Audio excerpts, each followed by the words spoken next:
Thank you very much. I very clearly remember the Secretary General Ban Ki-moon ringing me while I was president and telling me, asking me, on COP19 and how we may be able to make an impression for the COP19. That is where the underwater cabinet meeting came. We are an island nation, and there are a number of island nations, but I sit here today as the ambassador for Prime Minister Hasina, who is doing an amazing amount of work to see that the COP26 has some amount of success. The extreme weather is already upon us.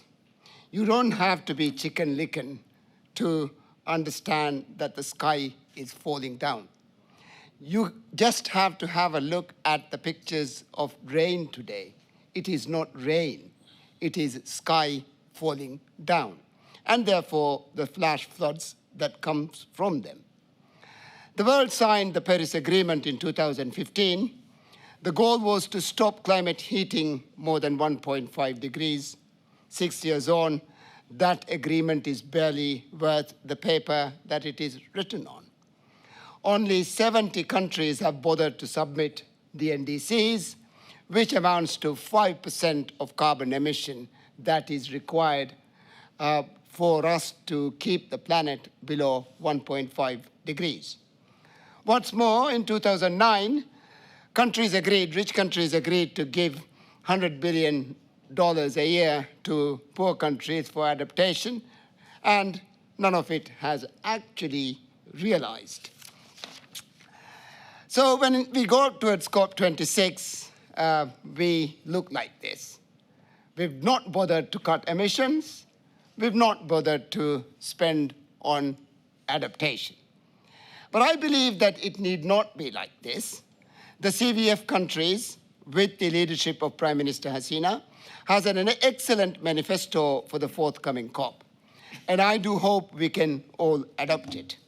I believe the CVF has the power to save this COP and reignite the climate action. Please believe me, we are now talking among ourselves. This is not the COP.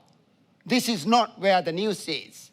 We agree among ourselves, among leaders of intergovernmental organizations. But that's not where the COP is. The COP is among countries, and countries are among people of this planet.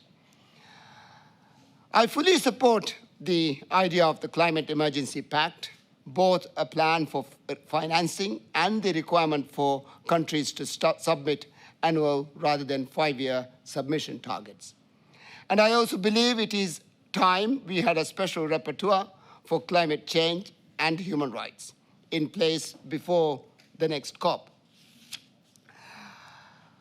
Lastly, and most importantly, I, Patrick, have a solution. Very simple.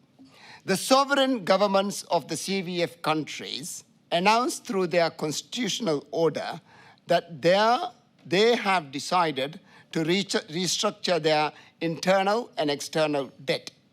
The decision will be binding on all debt holders, and that would give you $1 trillion.